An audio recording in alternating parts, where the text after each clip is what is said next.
Alright, we're going to cover texturing next, but I'm going to try to make it as quick as possible because well, it's by far the most time-consuming part of the tutorial, and additionally there's already a really great tutorial that goes a bit more in depth than I can be, and it's Razer 445's great tutorial here at nextgenhardsurface.com, but you can just Google it. You should be able to find it, and the link is up there, and I'll probably include a link in the description as well. But it's a good read, and it also has a video down at the bottom. But that's enough about that. Our maps rendered nicely, and we'll have to be able to see them in real time somehow. So you'll have to use a game engine like Unreal Engine, Half-Life Model Viewer, whatever, or you can use an application like Marmoset Toolbag, or you can use a DirectX shader inside 3ds Max viewport to preview these maps in normal time.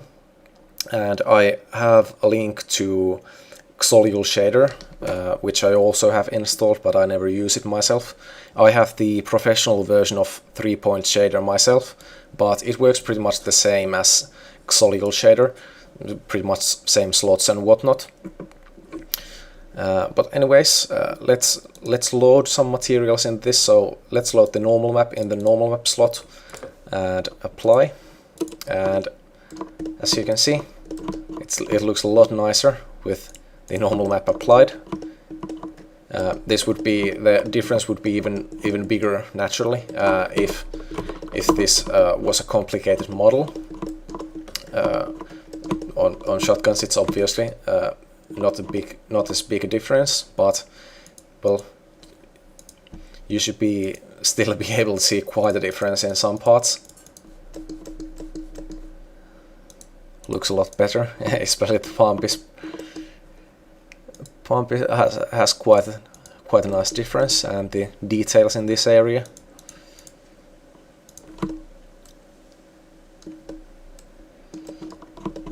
Okay,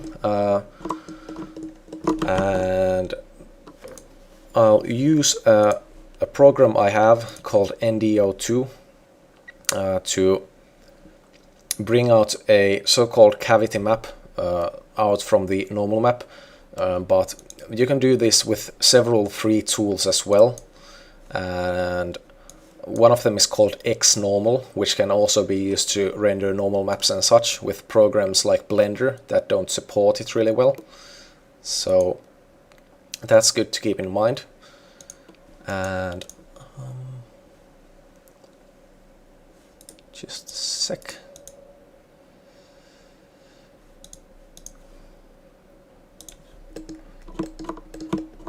Okay.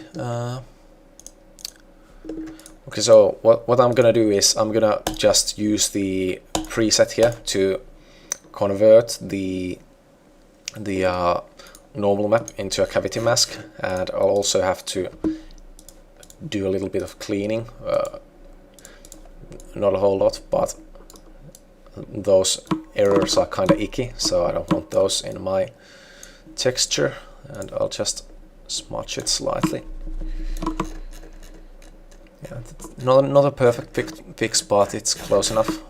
So what I'm gonna do is I'm gonna take this cavity mask, and I'm gonna take the ambient occlusion map, which is basically a global shadows overlay, and I'm gonna duplicate this layer by Ctrl J, and I'll set it to multiply, and I'll just fill the bottom layer with 50% gray, and I'll also apply the cavity mask, and I usually like to blur the cavity mask just a little bit.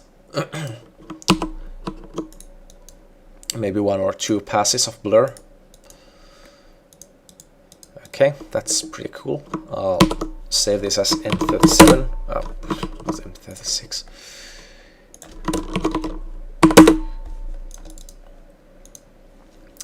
And oh, just a second.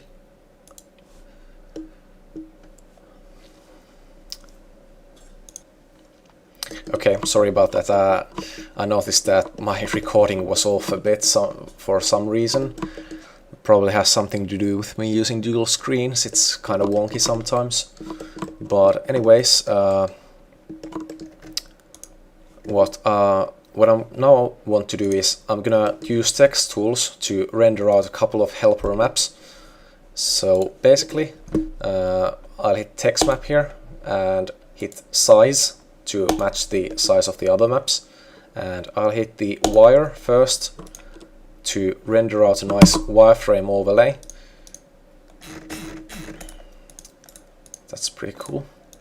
And I'll set it to screen over the texture with, let's say, like 30 or 20%, and I can just toggle it on and off easily. And I'll also want to render out a blockout map. Oh, just a sec, I'll have to disable light tracer first. Actually, it's not, I'll just disable the hammer sleeve then. Yeah, that's a lot better. What this does is basically it exports every element on the model into a different color. So I can basically just magic wand the entire pump or the entire receiver. Really nifty. And what I'm gonna do is I'm gonna set up some layer groups. I'll put these all in their own group. Actually, I'll just put these two in their own group. Hit Ctrl plus J to group them, and I'll call them helpers. And I'll also duplicate this layer and delete it because I can't. The background layer is by default locked, but I'll delete the background layer. And let's call this metal base. And I'll also group this. And I have a plugin called V-Tools for Photoshop. Razor's tutorial glosses over how to use it. Basically, it exports marked layer groups to separate textures, which you can easily plug into different slots in your 3D application. And I'll just call this D for diffuse, which is our base map. And I'll use the selection mask for the stock and the pump, and I'll expand the selection by a few pixels just to be on the safe side, and new layer, and I'll just overlay them with let's see, I don't have any wood patterns here, but I'll just fill it with a color, and I'll toss a wood pattern there at some point. But let's call that wood base. And I'll also group different materials to their own groups.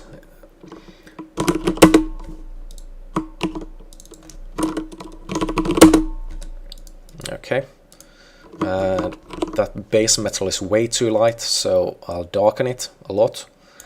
And I want this to be a little blue, so I'll hit Ctrl plus B to bring up the color balance, and I'll give it a slight cyan and a slight blue tint. And okay, I'll darken it even more. And just a sec, I'll make sure my monitor is set to Adobe RBG. Yes, it is. And now what I'm gonna do is I'm gonna duplicate the diffuse group and call it S for specular. And what a specular map does is it controls the intensity of your highlights. So the brighter something is on your specular map, the more shine it has. So for instance, something like cloth would be very dark on a specular map, whereas something like metal would probably be pretty light but I'll show you how it works. And on the specular map, the colors affect it as well. And for the wood, I'll inverse the color and slightly desaturate, okay, desaturate a lot. But I won't do it for the metal, because when you think about it, if you look at metal, especially tinted metal, when light hits it, it also gets a blue tint. But when you look at something like wood, it's usually coated, and the coating has a completely white highlight. But now you might be asking why, if the highlight should be white, why am I not making the specular for the wood parts white? The reason is that most shaders are not gamma corrected, so, and they apply the specular additively, so the color of the diffuse affects the underlying. I mean, the underlying diffuse affects the color of the highlight as well, even though it shouldn't. So we'll have to use the opposite color, a slight opposite color for the wood to actually get a neutral highlight out of it. But I'll leave it at that, and I'll brighten the metal on the specular a lot. And I'll save it, and I'll use a hotkey that saves. Oh, sorry, that's not good. Okay.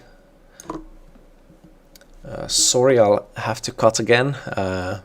Apparently, I'll have to tweak the hotkeys a bit, mismatching hotkeys with Hypercam and such. Okay, that should do the trick.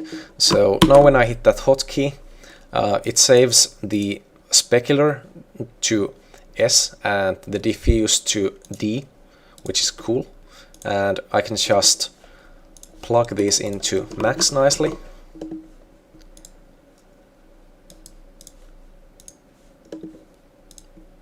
The diffuse as well.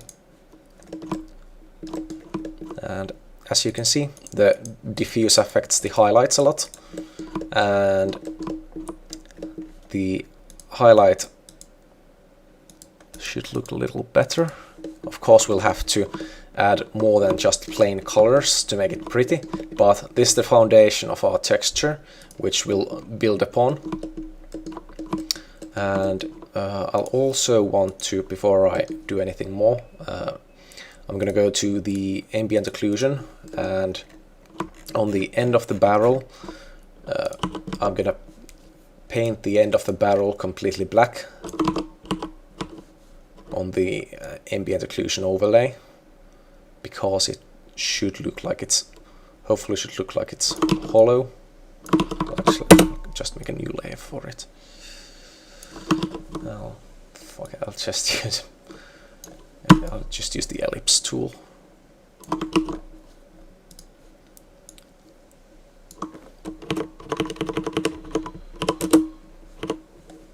And I'll click somewhere to rasterize it, and I'll blur it just slightly. And let's see if that works. Yep, that works. And I'll do the same for the ejection port here as well, for the inner part here. And I'll just use the burn tool to darken around it a bit.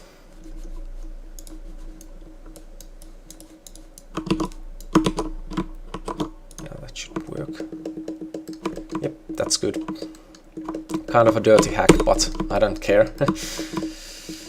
And the scene is a little blonde with just one light, but let's use just one light to set up our base materials before going all fancy.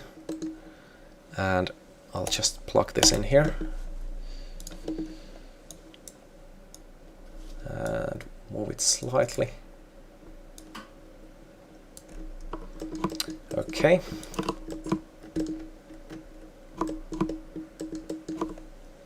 I'll have to, as you can see, I'll have to tweak the material selections just a bit. Probably should have done that before I did the wood base, but it doesn't really matter. I can actually just do it even better. I can fill the entire, I'll actually select the shape first and go to the wood, and I'll hit here to make a quick mask for the entire layer group, and I can just fill the entire wood base with the base material, and it'll still retain the edges due to the layer mask, which is really cool. And now I can just edit the mask on this thing to make the remove the parts that should be metal. And I'm not going to be too concerned about selection here. I'll just try to make it rather quickly.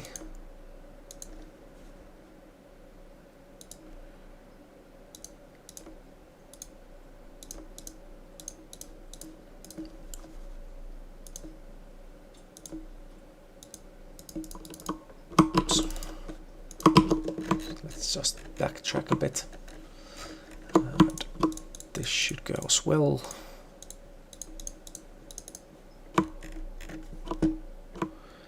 And here as well.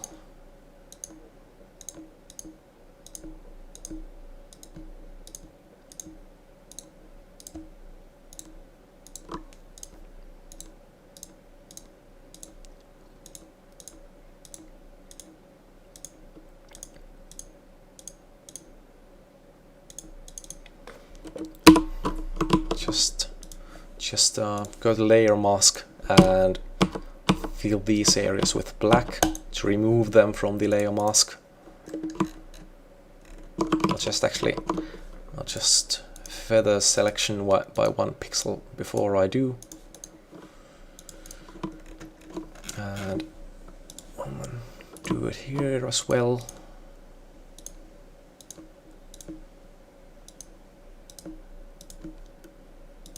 Kind of a sloppy selection, but I don't care.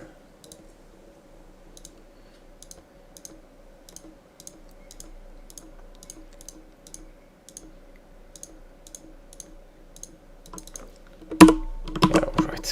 Feather it first and then fill with black. And that should hopefully do that trick. Yeah. Looks great, even on the pump here.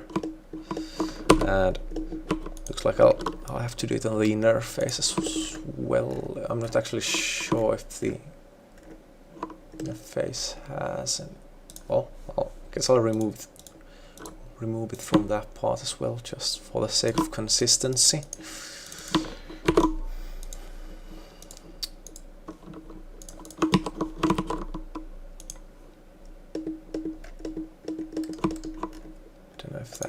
Fixed anything. And now what I'm going to do is I'm going to go to the layers mask on the channels tab here, and I'll just copy paste it into the specular map because I'm lazy. And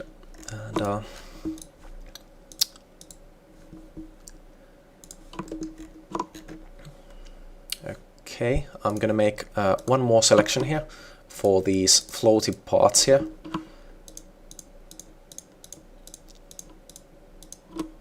And perhaps the front side as well.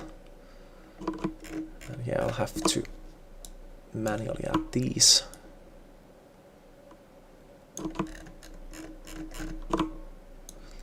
Since they're not an element.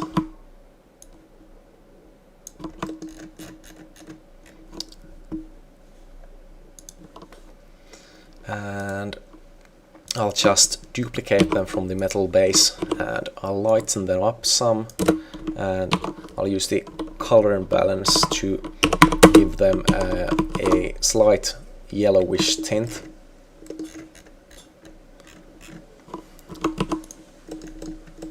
That should be good, just to give it some visual interest. And I'll also duplicate them into the specular map. Give them even more brightness there.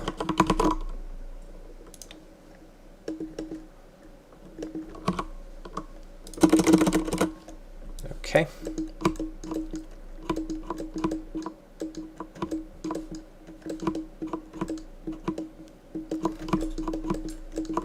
I'll just duplicate this shotgun with the angle snap toggle on, so I can see the other side as well at the same time with ease.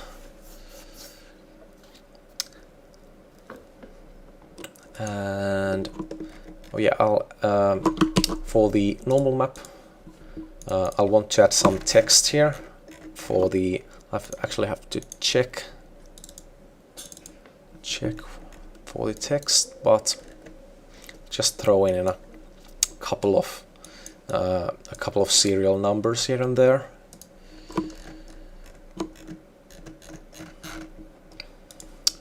But basically how this works is I'll just show you. Let's say, well, that's too fake.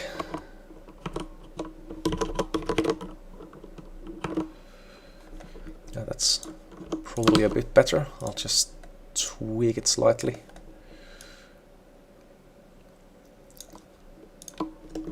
And rotate by 180 degrees. And add it in the barrel as well. Okay, maybe not. Maybe I'll just leave it on the receiver. But basically, you can do this with the NDO2 program I showed, or there's another way. I'll give the normal map its own PSD. I'll make a new layer between these, which is filled with neutral gray.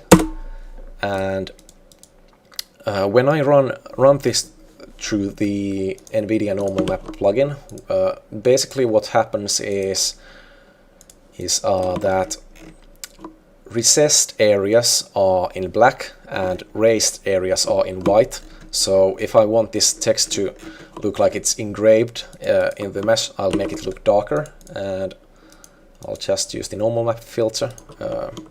Actually, I have to temporarily merge it. I'll go back in history, but I'll just use pretty much the default settings with maybe slightly stronger scale. And okay, one thing, the NVIDIA plugin seems to default to green up, green down for some reason. So I'll have to flip the green channel by hitting Ctrl I, and that's our normal map text. I'll just copy this and go back a few steps, and I'll overlay it. But before I do, I'll have to go to channels, blue channel, complete black, and 50% opacity, and click once, and then hit overlay. And that should do the trick. Let's see if it works.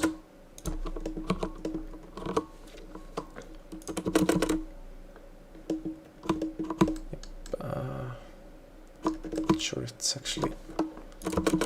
It should work, but it's not working for some reason. It's like that sometimes. I'll name it something else. It might load then. Yep. Loads when I rename the file to something else.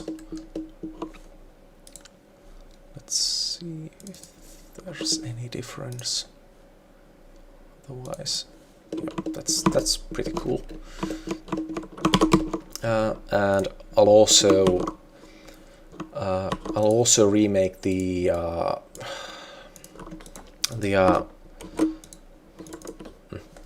cavity mask from the newly created normal map to also just to introduce that text bit into the cavity mask.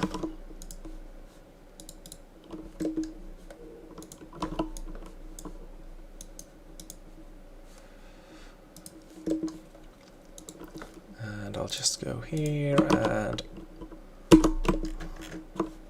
blur it slightly. Okay, the text is a little bit powerful, so I'll just create a mask for it and darken it on the mask just slightly. Okay, not that much. And I'll also do the fix here quickly again.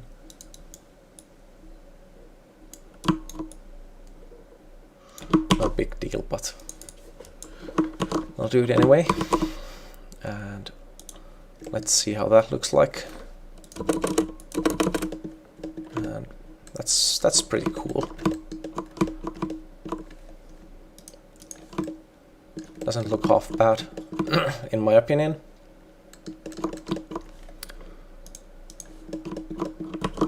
And let's also make a gloss map. Now, specular map controls the intensity of highlights. What gloss does, it controls the width of the highlights. So if I set gloss to 1, you can see it's rather matte. But if I set it something to like 99, it's very shiny and pinpoint lighting. So you can control that with a map as well, and that's exactly what we want to do here. So let's duplicate the gloss and call it G for duplicate the specular and call it G for gloss. And in some engines gloss can use color, but in most engines it can't, so I'll just desaturate everything here. Or alternatively, I could just add an adjustment layer to do that for me and keep it inside the gloss map. And I'll just make everything flat gray for now, and I'll tweak it from there to get the effect I want. And hopefully it exported. Didn't export yet.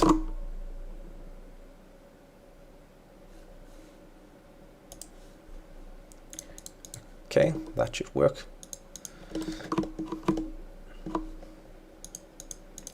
Okay, and what I'm also going to do is I'm going to move the helpers group under the gloss so that it's not affected by them, but I'll duplicate the group and put it inside the gloss, and I'm gonna inverse these. I'm gonna invert the ambient occlusion map and set it to screen, which is basically the opposite of multiply, and I'll also invert the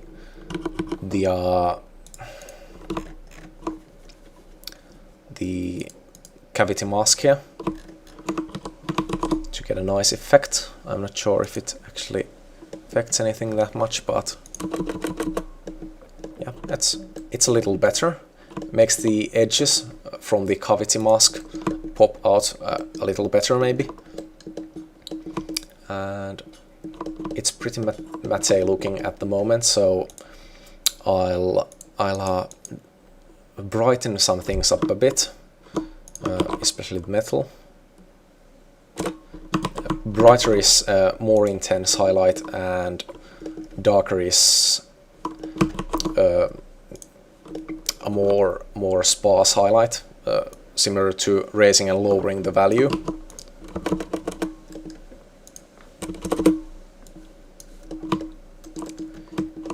Yeah, I think that amount of gloss looks okay.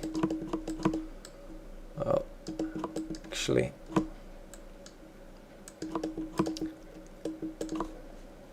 I have to consult my reference pictures here. Actually, I'll make it a little glossier. And I'll even make the wood base somewhat glossier.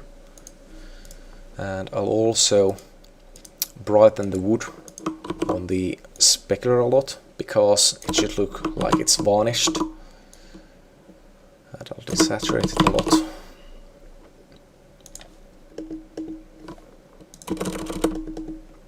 Okay, maybe not all that much.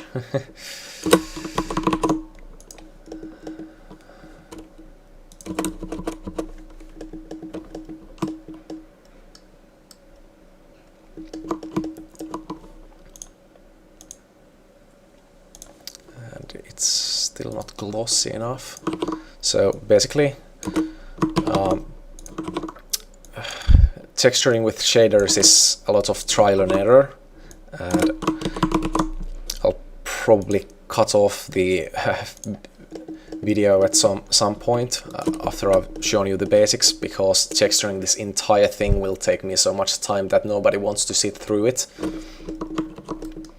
Well, I might record it for the shits and giggles, and maybe I'll put it up as a time lapse or something, but I can't promise you anything.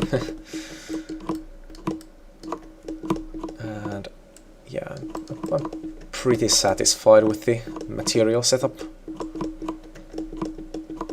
at the moment. So what I'm gonna do now is we're gonna start defining the materials here more, and there's a great texture library called cgtextures.com, and if you're registered here, you can get a shitload of great textures, and Race's tutorial is probably better in that sense.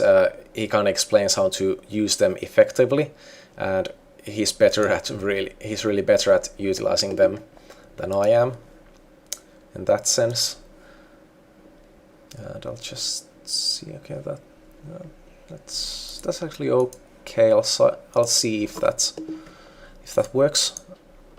I'll start with the specular map, because especially with metal, it's at least I think it's by far our most important map,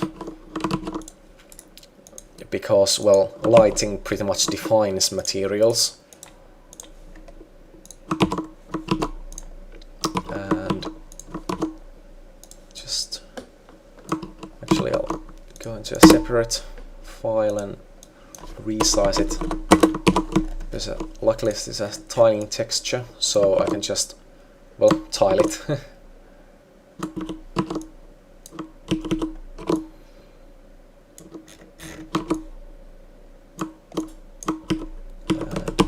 That should be an okay base.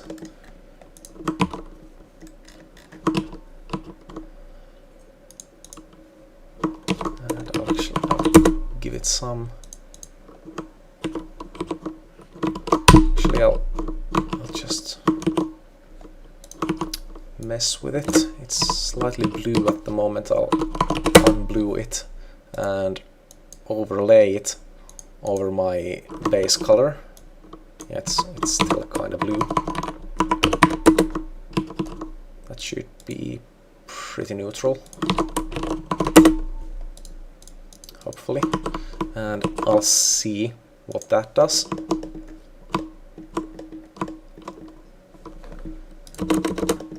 And yeah, as you can see, it changes the highlight to a lot nicer.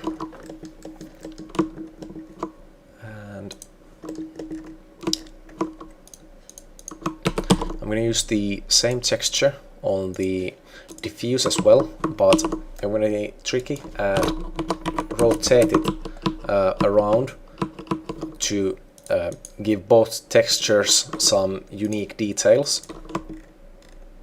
And set this to overlay as well. Let's darken the metal base slightly.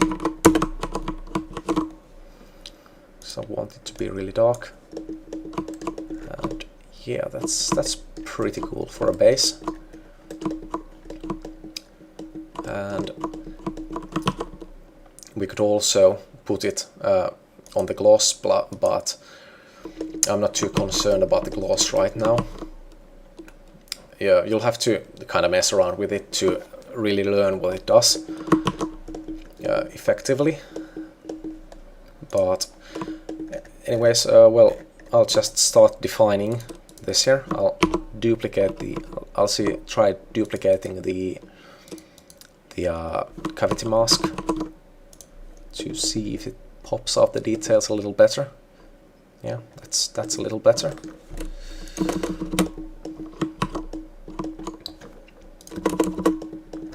And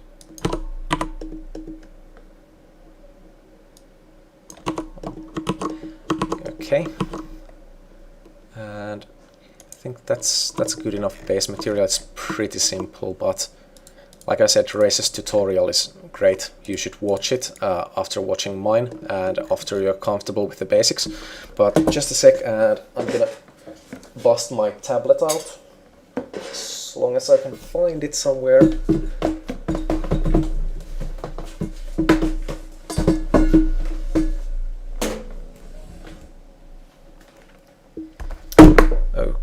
Okay.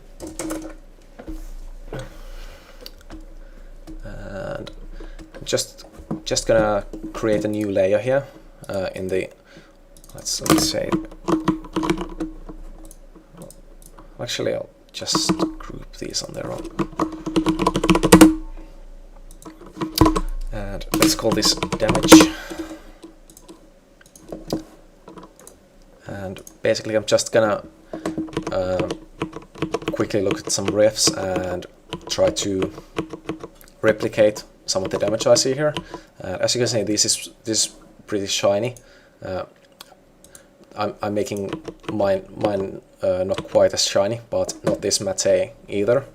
But seriously, you can just get great ideas from reference pictures like this. You can see the nice oily marks here, and well, if you're using your head, the oily marks should obviously be mostly in the specular map, so that they're visible when the light hits them, but not as much when the light isn't hitting them. But I usually do some soft edge damage first, and I'll just set this to soft light.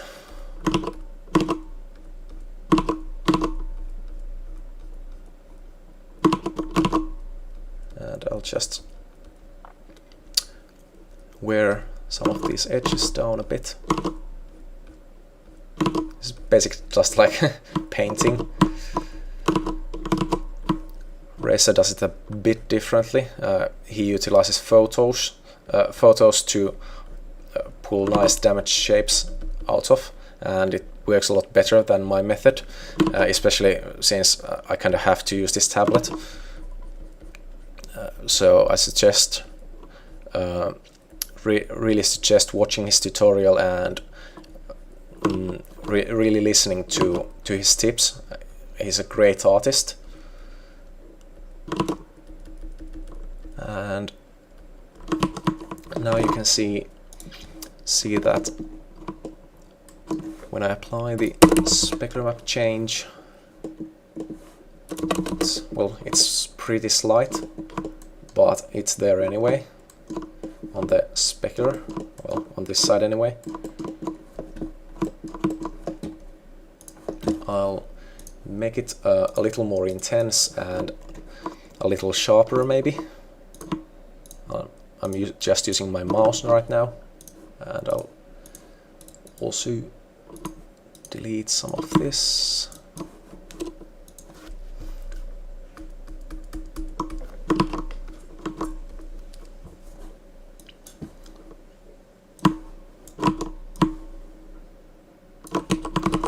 Let's see if that works a little better.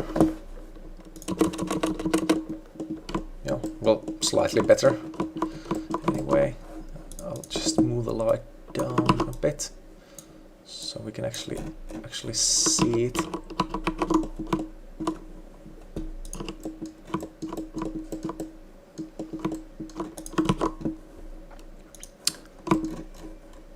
Well, it's a bit hard to see right now, but should be okay when we're done, hopefully. And the gloss map will help a lot as well in bringing this damage out here. And I'm just painting some scratches here because I feel like it. I'll also have some brushes, and I have linked to these in the video description, at least most of them. I can't share exactly, can't share my current set since I have some brushes I can't share, but most of them are there, and you should be able to work with them nicely. And if you have any other brushes, those should work as well. And let's just apply. As you can see, the scratches are almost invisible when light isn't hitting them, but when it is, it looks pretty nice. And just if I duplicate that layer, it intensifies the effect even more. That's maybe a little closer to what I was looking for. So I'll change the layer type here from soft light to normal, and maybe just slightly tone down some parts.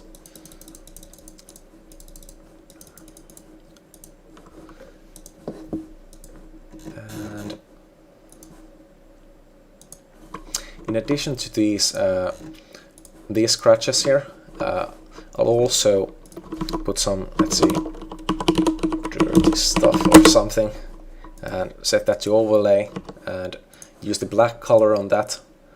And I'll just use a regular brush with a relatively low opacity, let's say 6, and I'll just paint some less shiny parts here. Let's say it's dirty or something, I have no idea, but you can easily see them, this kind of stuff from reference pictures as well. And I'll also put some on the damage layer with the white brush, some subtle effect.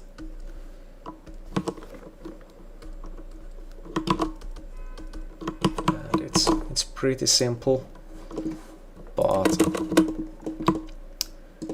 it looks okay. It's not great by any means, but for the purposes of this video, it's okay. And if I contrast that effect slightly and darken the base even more, it should produce a pretty cool effect. Yeah, that's kind of what I had in mind. Now you can really see what this specular map is doing, and when light isn't hitting it, it's pretty clean looking, and we'll pass some of that damage onto the diffuse later on as well. But that's good enough for now. And for the wood, we'll also use CG textures. Let's try to find a nice pattern.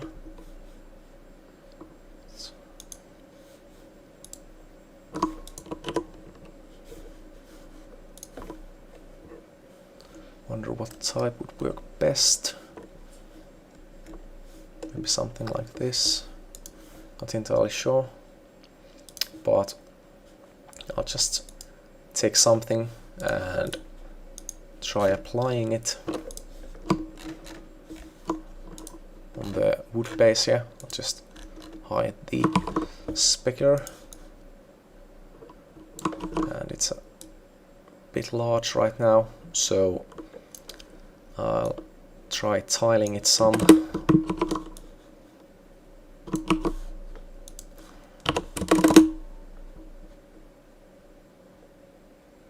Okay, might not work perfectly, but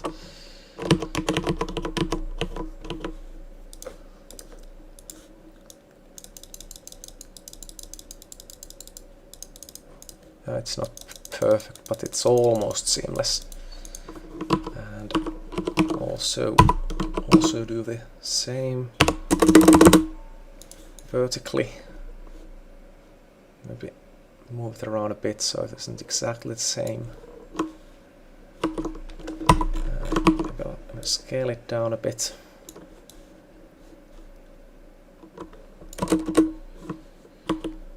And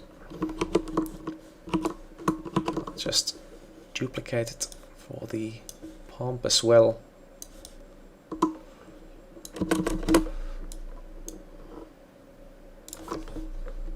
Just delete the overlapping parts and duplicate it for these parts here as well. And let's try darkening that, how it looks like. It's not the best texture in the world, but it might look okay.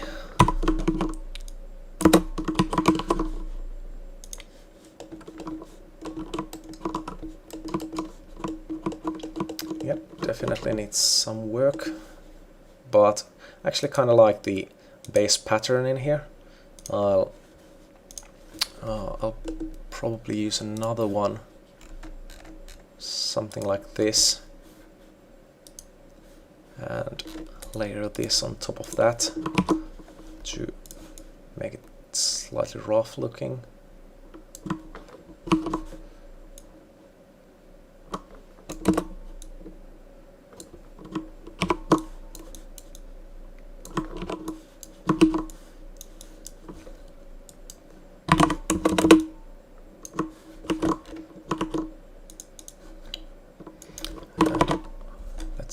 Let's try mixing these.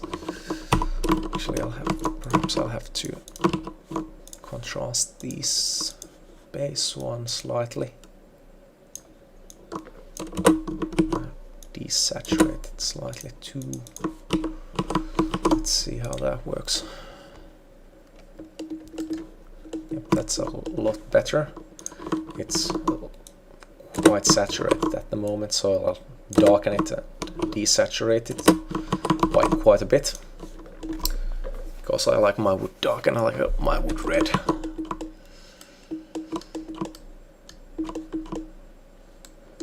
And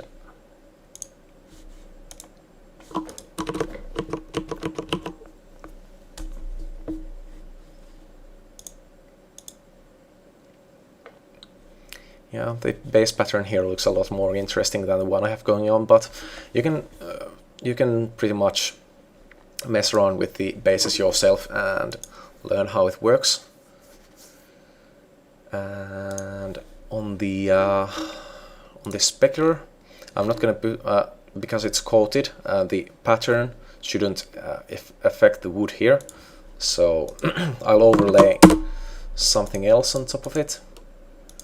Let's see if this works with some blur. Desaturate it, maybe. Yeah, that should work. And it's a bit dark, maybe. And let's see how that works.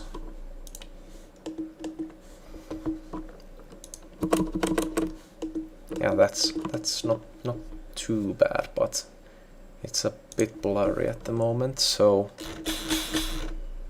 I'll try not blurring it, at least not that much, and I'll actually just remove some of that contrast and overlay it. Actually, maybe I'll not overlay it, just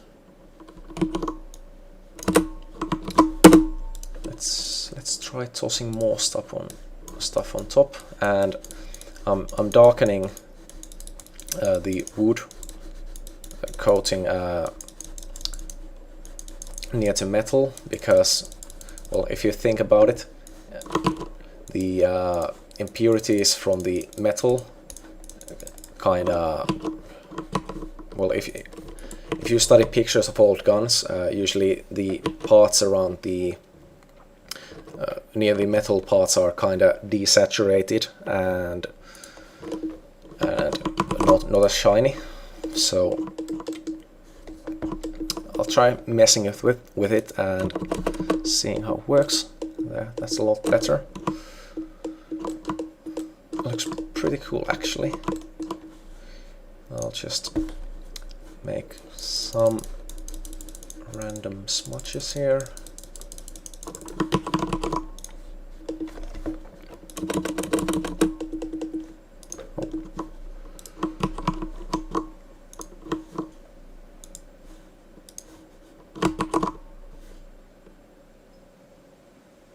Let's try again.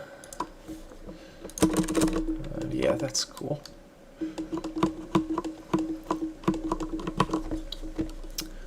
And now if I take the metal damage from the specular and pull it into the gloss map.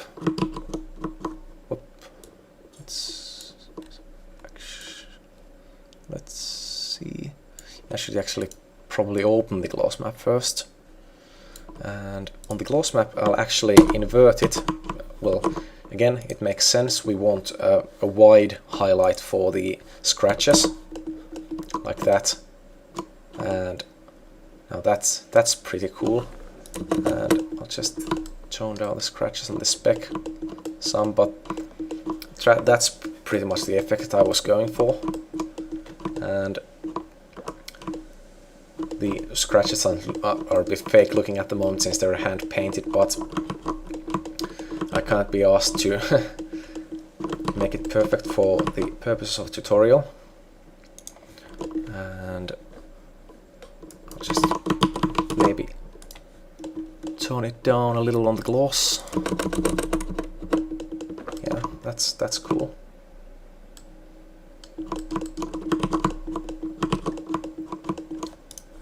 And maybe rotate it just a bit. Reset the pivots first. And rotate these just slightly.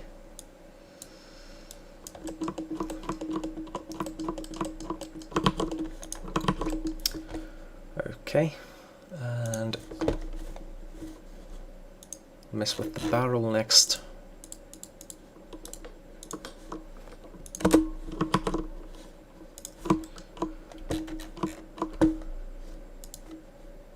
And I'll see if I can find a brush that's pretty cool.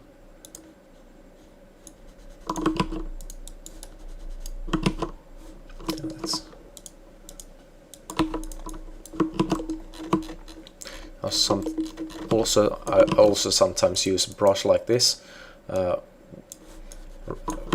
of a rough brush. I think it's included in the pack, and basically what I do is I make it a little bigger and I paint something. Actually, this is completely right. Yeah, I'll fill something with, let's say, pretty bright, and set it to normal, and mask it, invert mask, and paint on the mask with, let's say, well, white obviously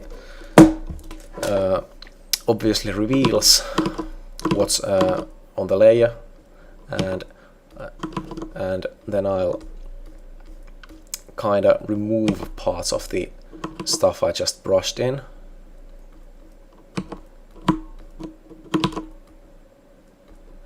And if I brighten it a little bit, I could also use this instead of the damage I have right now. And again, it's probably kind of fake looking, but I'm not putting too much effort into this, but it can be a cool effect if used well. Anyway, I'll move on to the barrel here.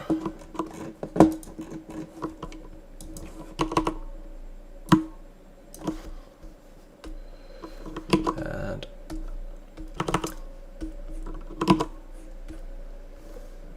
I'll just spam some stuff here. Usually all my textures are consist of messing around until it looks good to me.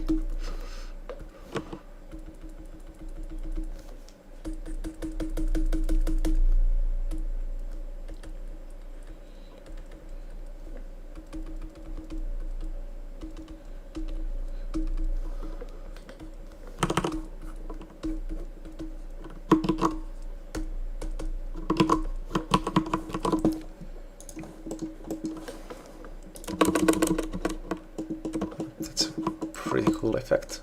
Quite simple, but I like it. And I'll just toss some grunge brushes in the mix as well.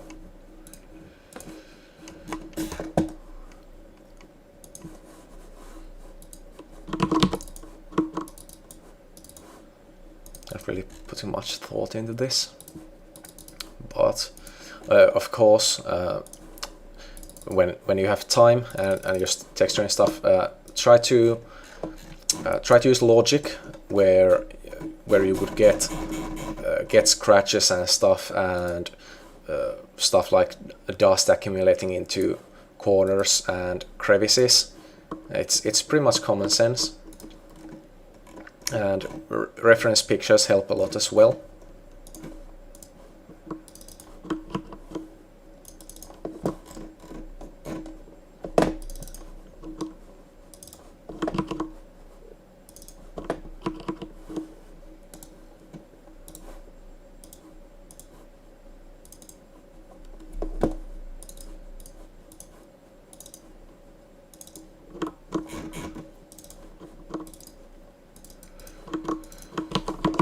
See how it works. I'll disable the gloss map for now since I'm not working on it, and I'll put the gloss to 10 for the time being.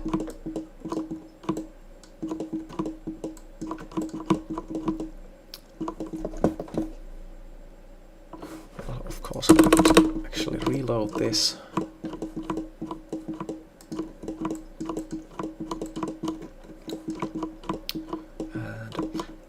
And I'm gonna try and see what happens if I introduce more lights in the scene. So 3-point shader can use up to 3 lights, and it can also use cube map reflection, which is pretty cool. And yeah, that's not bad at all. Just move this up a bit maybe, and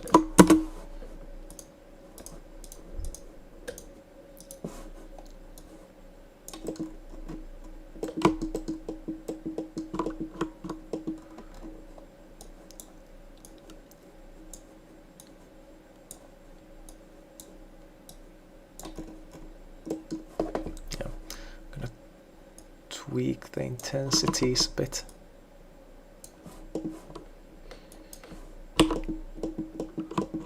And maybe even add some color.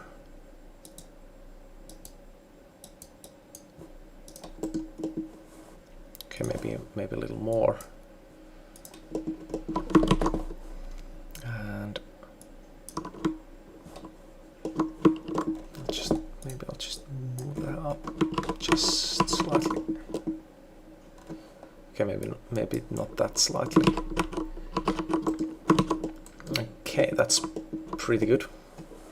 And I'll also temporarily apply a ambient light and ambient cube map to the shader. Just have to blur them and tone them down a lot.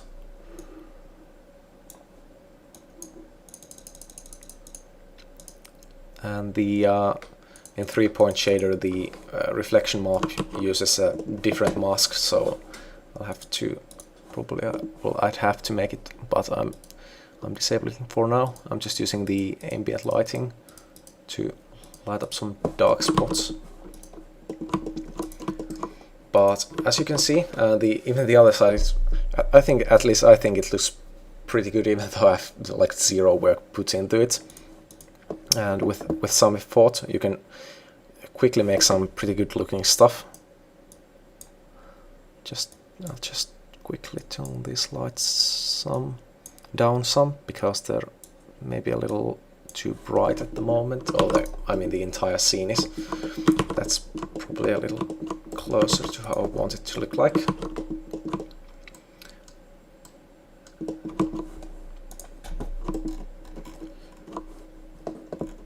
And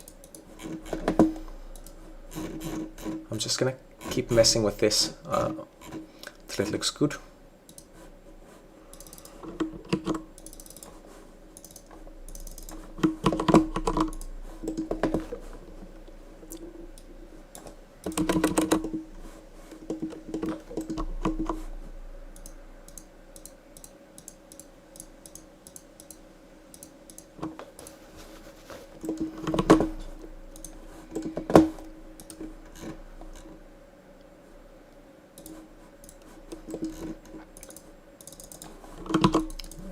Just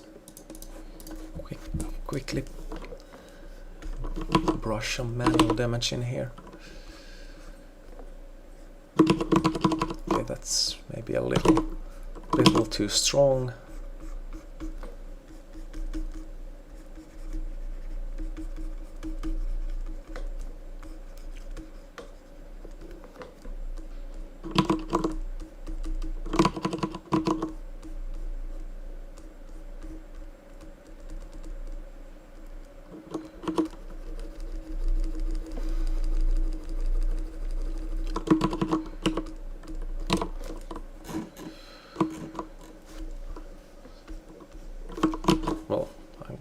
Be really lazy and just duplicate this part here for the other side as well.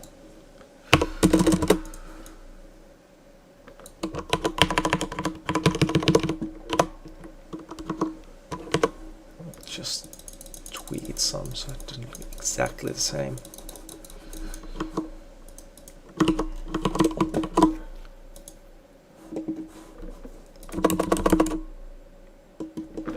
That's pretty cool.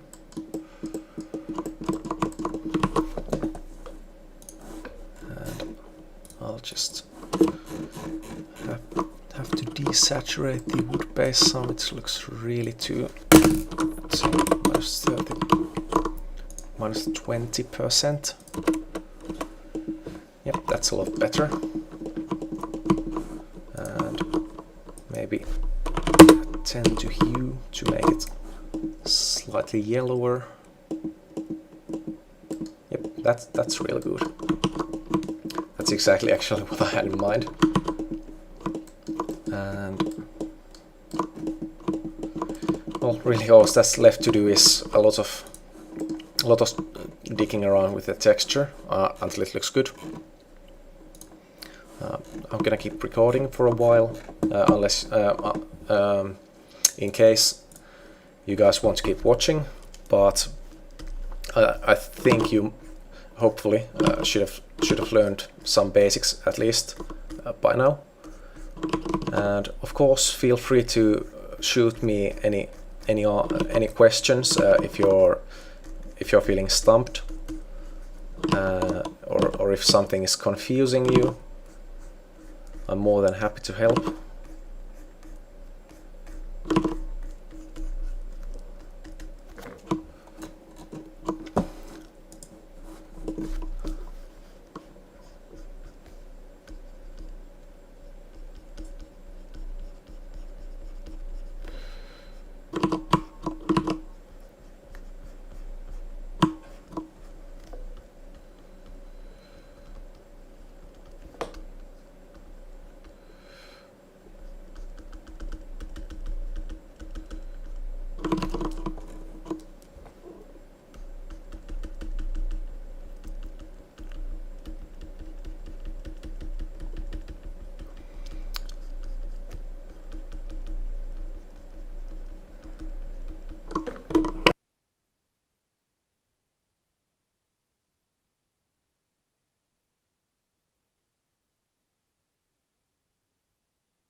Okay, I think I'm going to call the specular done for the purpose of this tutorial, and I'm just gonna duplicate some of this stuff into the gloss map.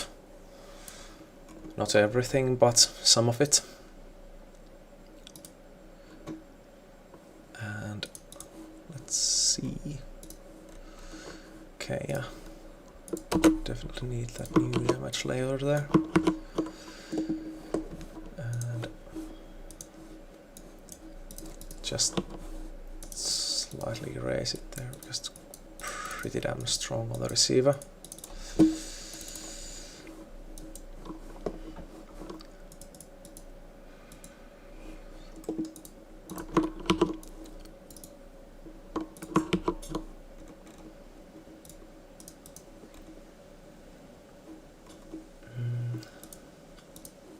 The wood, some on the wood as well.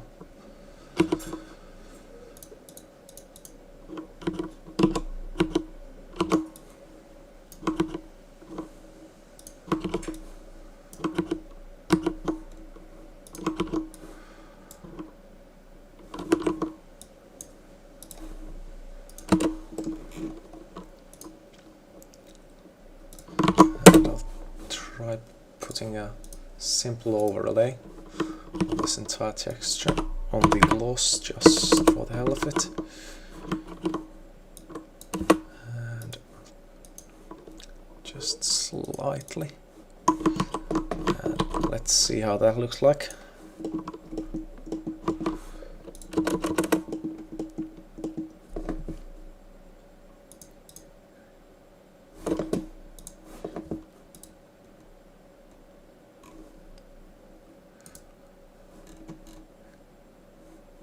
Actually, I think I kind of screwed up there, so I have to move this back to the wood.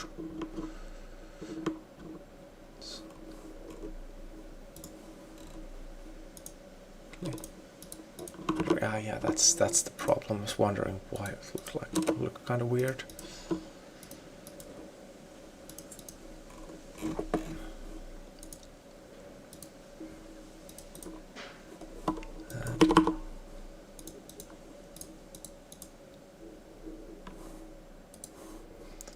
Just make this a little less prominent on the gloss here.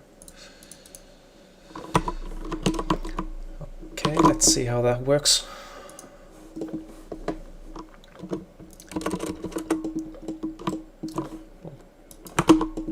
Not bad actually, not bad.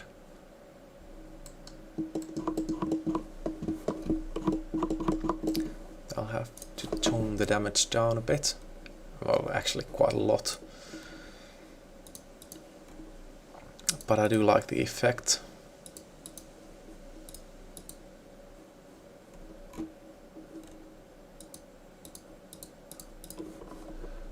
Let's say 60. And finally I'll pass on some of these layers into the diffuse as well.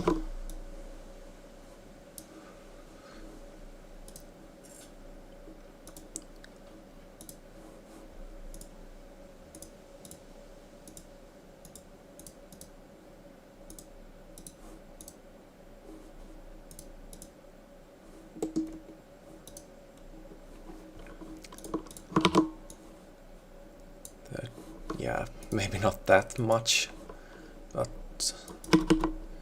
just slightly. But if your engine doesn't support gloss maps like Fallout New Vegas, then you'll want to push the diffuse texture, the diffuse a lot more, since you'll have to compensate for the lack of a diffuse map. Lack of a gloss map, I mean.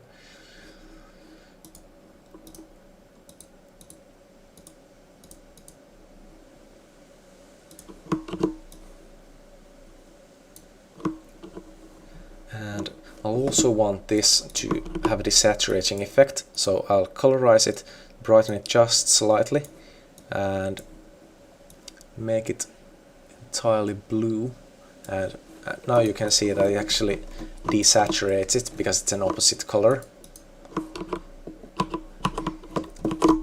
And it's kind of the effect I'm after here. Yeah, that's pretty cool.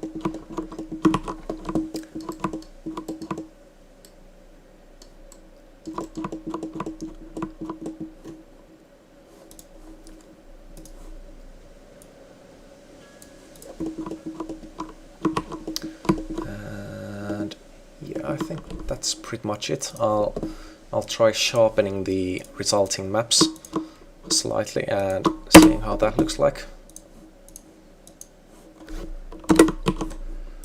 I usually sharpen my maps before I put it into a game.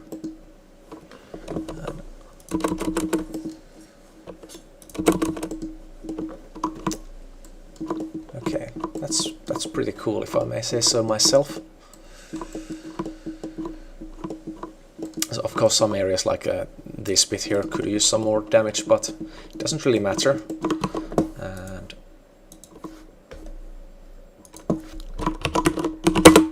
I'll show quickly how it looked like from a first-person perspective. Of course the lighting would need to be moved around a bit and such, but anyways.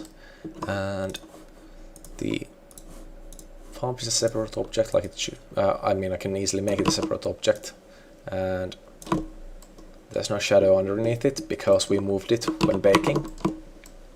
And I could put some scratch marks here and such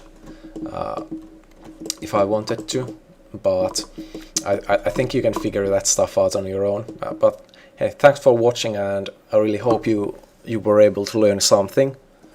And do send me a message if you have any questions, or if you made something using my tutorial.